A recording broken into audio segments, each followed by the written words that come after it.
Halo semuanya, selamat datang kembali di video analisa harian XAUUSD bersama Mandana, dan ini adalah analisa harian XAUUSD pada hari ini tanggal 8 Juli 2025 hari Selasa. Seperti biasa, jika kalian semua suka dengan videonya, jangan lupa like dulu videonya, subscribe bagi yang subscribe, hidupkan lonceng dan di-share. Oke.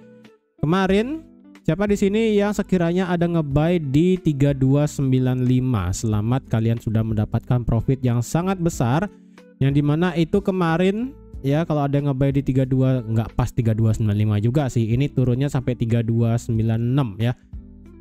Kalau ada yang nge-buy di sana dapatnya udah hampir 500 pip. Nah, kemarin pada saat sesi live, kenapa saya katakan ini untuk tembakan di 3295 itu tidak bisa saya katakan untuk bisa tembak jauh, karena pada saat di 3300 di sini saya kan berekspektasi marketnya itu sampai sini ya. Ceritanya kemarin itu kenapa saya tidak bisa bilang untuk nge-buy di sini itu untuk tembak jauh. Alasannya karena kemarin ketika sudah kena 3300, ekspektasi saya adalah ketika dia kena angka cantik 3300, marketnya nge-break resisten, naik sampai kena RBS-nya, nanti turun. Nah, ketika kena RBS di sini dan turun ya, di sini baru kalian nggak bisa nge-buy untuk tembakan jauh. Masih bisa nge-buy tapi tidak untuk tembakan jauh. Tetapi kemarin marketnya gimana? Setelah selesai live kemarin ya, tepat 1 jam setelahnya, kalian bisa lihat marketnya itu drop sampai ke 3296. Sampai ke 3296, kemudian marketnya tidak pernah turun lagi di bawah itu. Kemarin juga sudah saya bilang di sini ada satu area support dari harga 3302 sampai 3300. Kalian bisa lihat candle H1 tidak ada tutup di bawah ini. Ya, di bawah area supportnya candle H1 nggak ada. Kemudian secara pattern candle di sini terdapat pola yang namanya Morning Star. Ya, di mana ini bearish, kemudian di sini doji, kemudian di sini bullish. Di sini terbentuk pola Morning Star. Terus kemarin juga di H1 sudah saya infokan bahwa potensial terjadi yang namanya bearish divergence. Sorry, bukan bearish, bullish divergence secara RSI. Ya, benar aja kemarin terbukti terjadi yang namanya bullish divergence, terjadi pola yang namanya Morning Star di sini, marketnya langsung sekalinya break di atas resisten. Kemarin sudah saya katakan ya, di harga 3315 dan di 3313 break secara H1. Ini bisa saya geser ya, ini saya geser, tuh kalian bisa lihat marketnya break dari resisten ini secara H1 ya, jam 9. Breakout, retest dari resistance become supportnya, kemudian marketnya terbang dan ternyata marketnya tidak respect untuk harga di 3324 di sini. Otomatis di sinilah market terjadi yang namanya change of character. Kenapa? Karena di sini merupakan lower high terakhirnya. Jadi ketika terjadi change of character di sini ya, ini di candlenya ini. Ya, di candlenya ini terjadi change of character. Jadi otomatis kalian bisa untuk nge-buy sebenarnya kemarin di sini. Sekitar jam 10 malam ya, kalian bisa nge-buy. Jadi kalau ada yang nge-buy di harga 3316 pun itu kalian juga sudah cukup lumayan profit ya. Oke, sekarang bagaimana? Apakah kita bisa lanjut nge-buy atau lanjut nge-sell?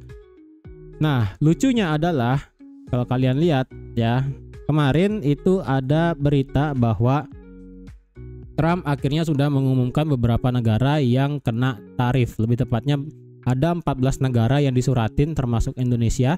Jadi kalau kalian ada yang lihat suratnya Trump ke presiden kita, ke Pak Prabowo, itu kalau kalian lihat ya, itu agak lucu sih ya. Itu sudah saya share suratnya di Discord ya, kalian bisa lihat sendiri.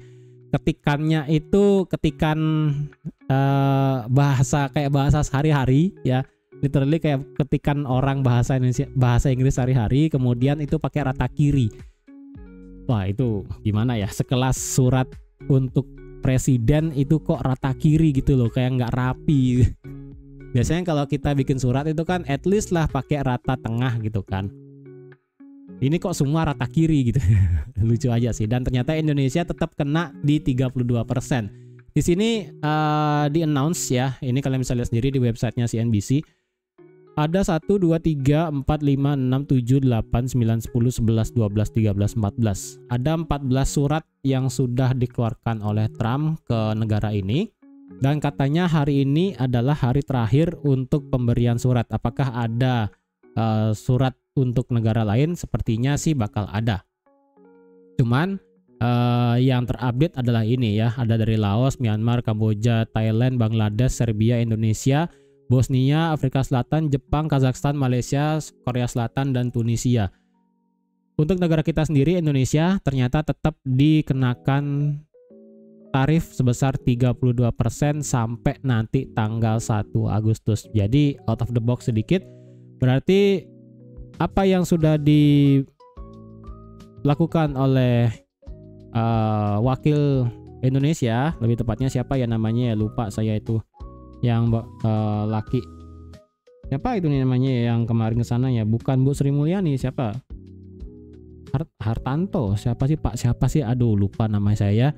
Pokoknya itu ternyata tidak memberikan tidak ada memberikan persetujuan yang bagus dengan Amerika. Buktinya di sini ternyata tetap disuratin sampai tanggal 1 Agustus. Jika misalnya tidak ada yang menarik dalam hal trade deals ataupun persetujuan dagang, maka Indonesia bakal dikenakan 32% barangnya yang masuk ke Amerika.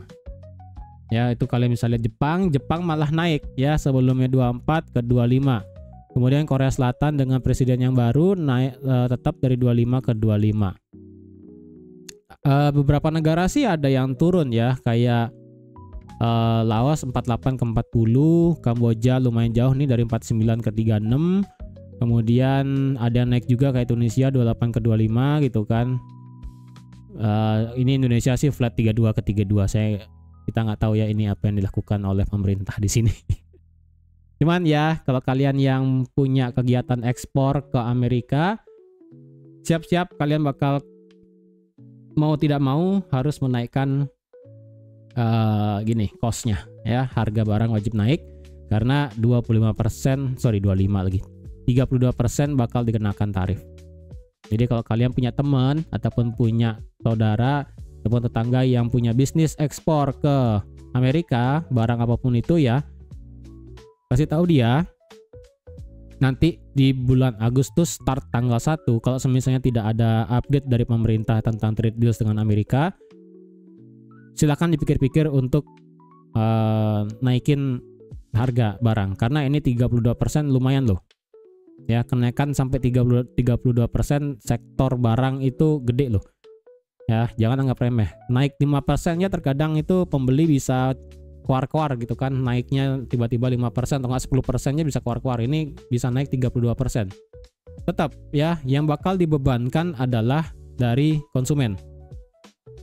Dari produsen itu kan hanya untuk membayar tarif, tapi tetap aja dengan membayar tarif berarti kan harus menaikkan harga barang. Menaikkan harga barang berarti yang dibebankan adalah ya konsumen itu sendiri.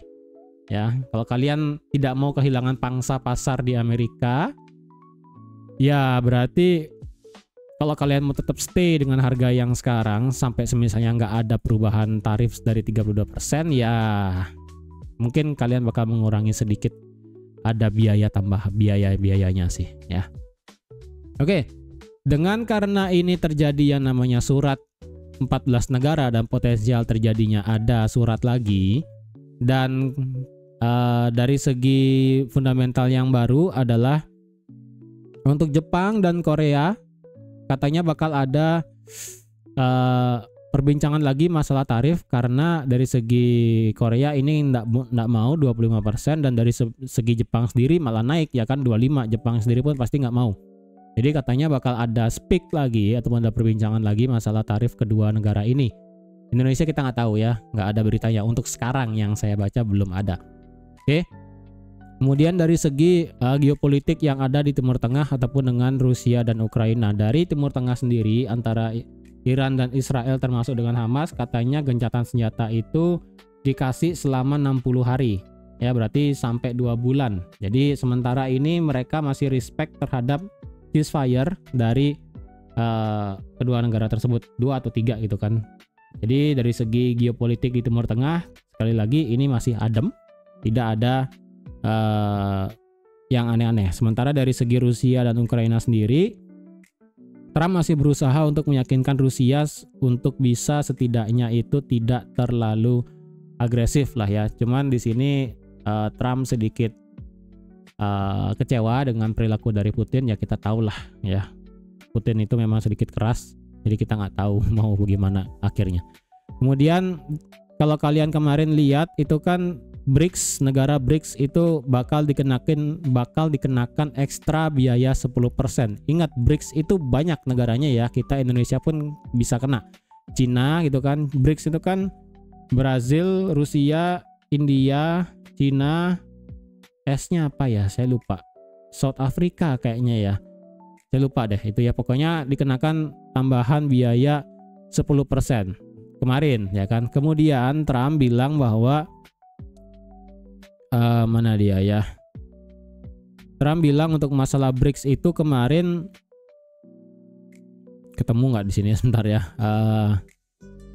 BRICS kemarin itu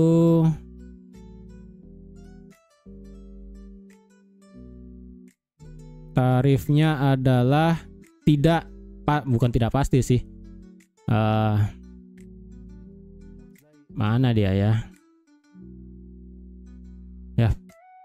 Oh nih ya, nih Amerika tidak akan menambahkan 10% tarif lagi, 10% tarif tambahan kepada BRICS member jika anti-American policy action taken.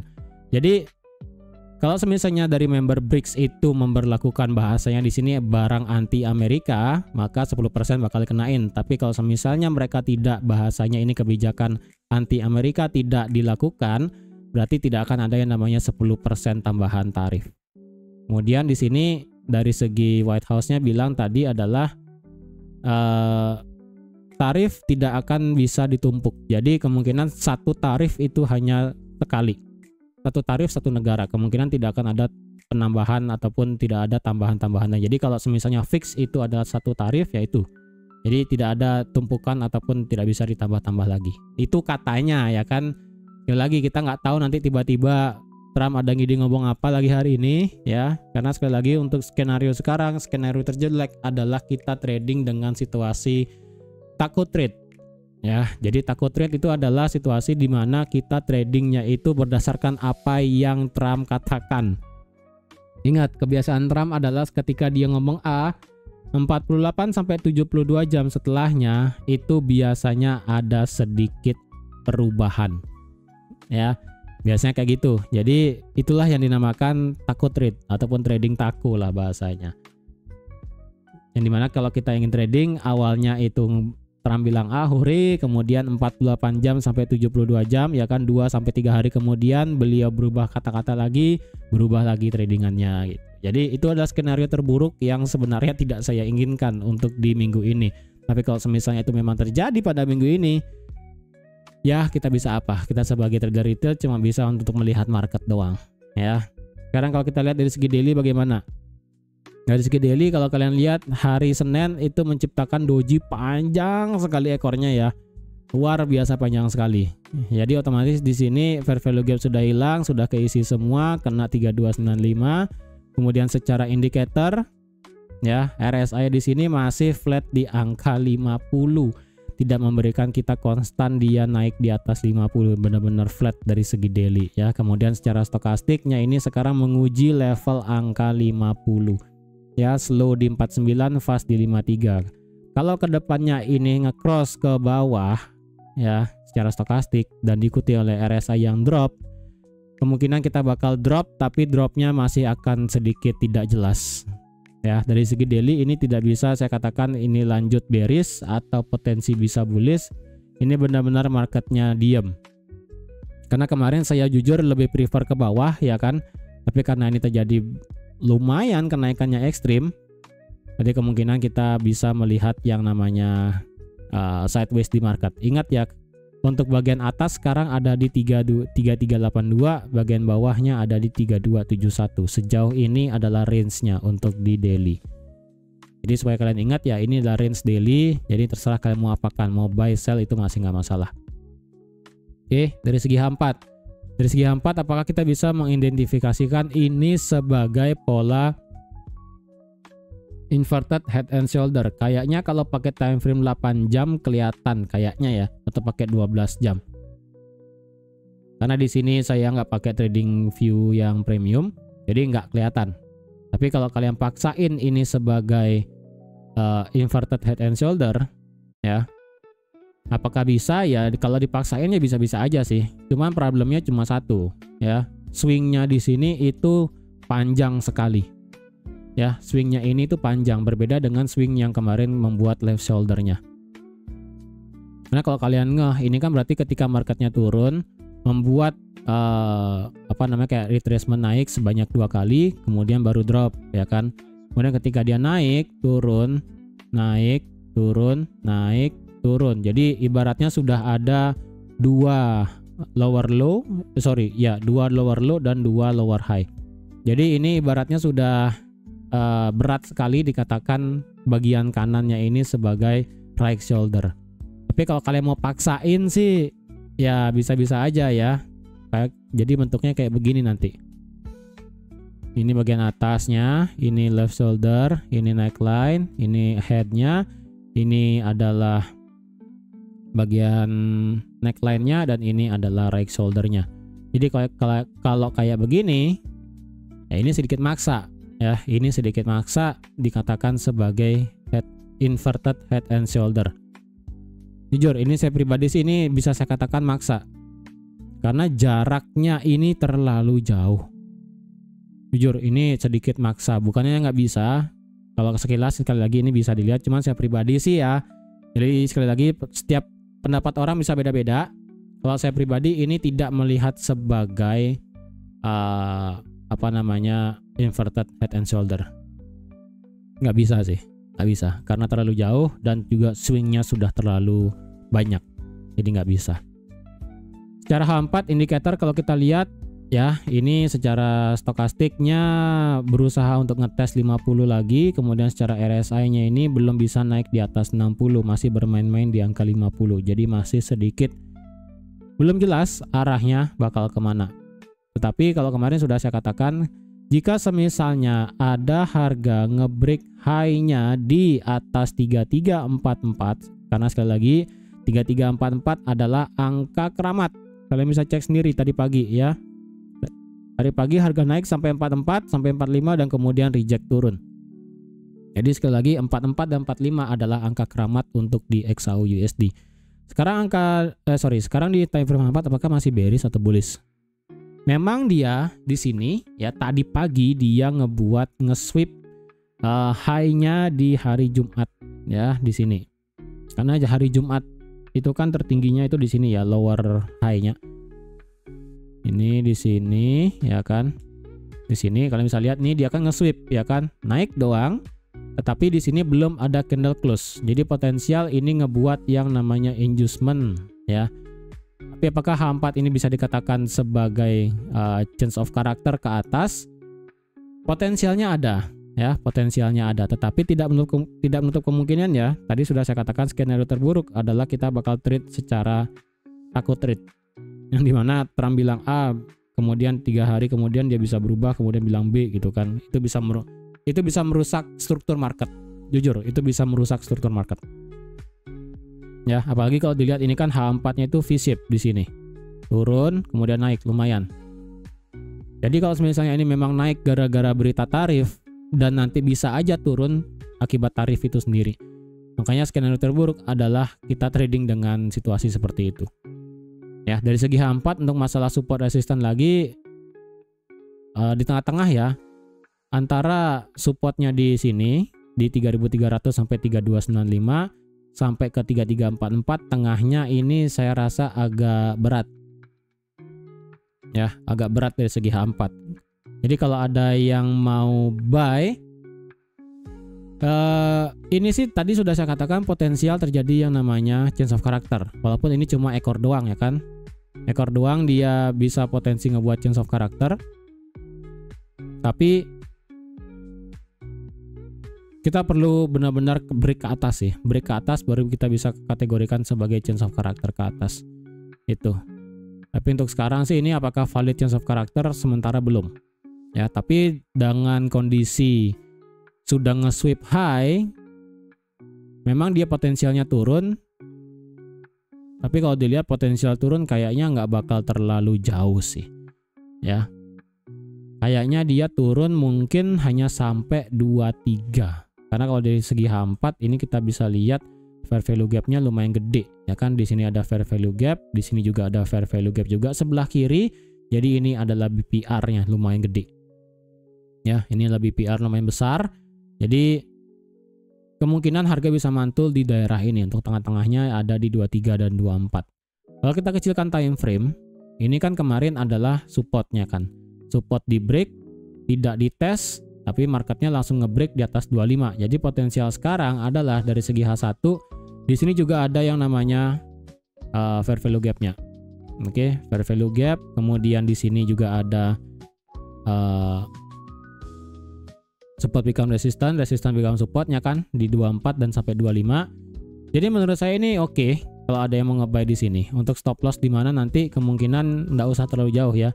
Mungkin bisa di sekitaran 19 atau enggak 20. Mungkin bisa 60 pip ya atau enggak 70 pip bisa anti SL-nya. Kayak begini. Ya, kemungkinannya bisa kayak gini ya. 60 pip atau enggak 70 pip SL itu udah maksimum. Dan untuk sekarang dilihat secara H1 marketnya sudah change of character ya. Sekali lagi H1 sudah penutupan candlenya di sini ya kan. Di sini ada change of character dan marketnya naik. Dan sekarang kalau sudah melakukan change of character, kita tarik Fibo. Benar nggak marketnya berhenti di sini nanti?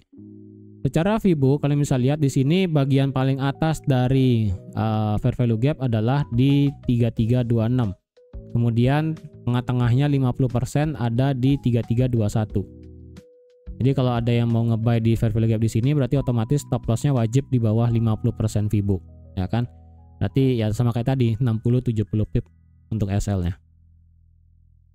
Apakah di sini marketnya sudah potensial buat retrace? Untuk sekarang sih belum, karena kalau dilihat ini kan 23,6-nya masih di respect.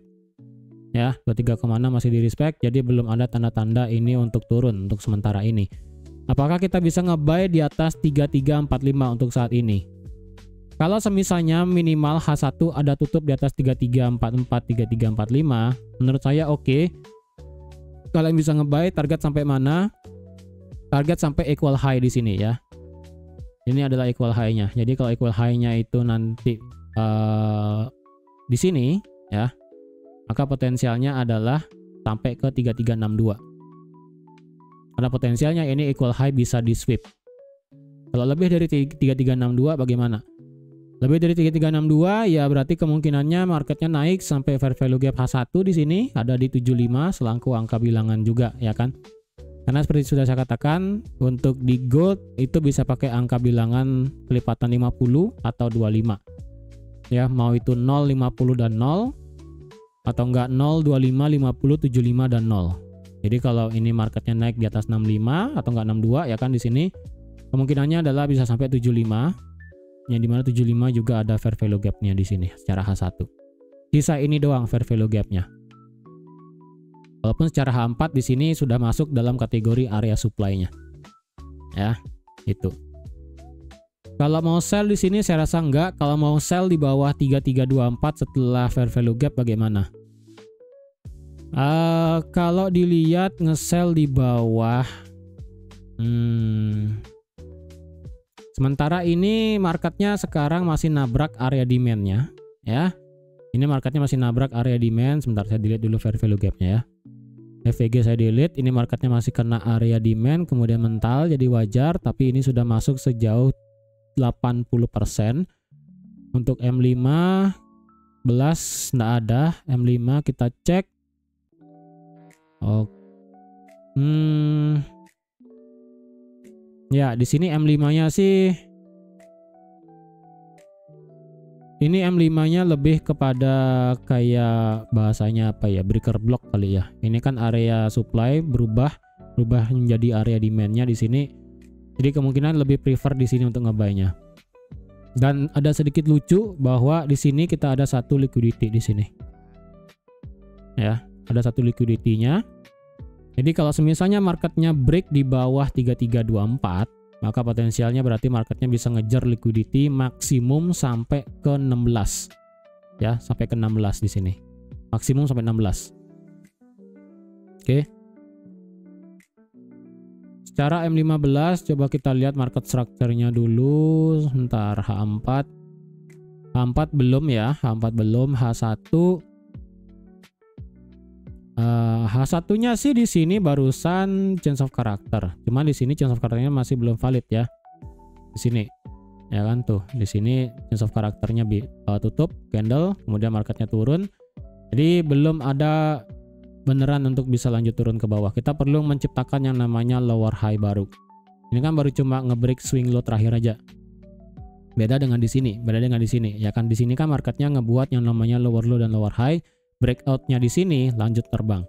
Jadi kalau hanya sekedar breakout di sini itu masih belum pasti. M30-nya masih dia ngebreak low sama kayak di H1 ya di sini. Belum ada yang namanya lower high. Jadi belum ada lower high, jadi belum ada kepastian ini marketnya bisa turun. Ya. Jadi sekali lagi kalau ada yang mau nge-buy bisa tunggu di sekitaran 24, 25, mentok sampai 22. Ya, mentok sampai 22. Inilah ya, ini berarti ya. Dari 25 sampai 22 itulah mentoknya untuk ambil posisi buy. Lewat daripada itu, hati-hati di sini ada liquidity di bawah. Yang saya worry-nya adalah ketika ini gagal untuk bertahan di atas 22, marketnya bisa nge-sweep jauh sampai ke 15.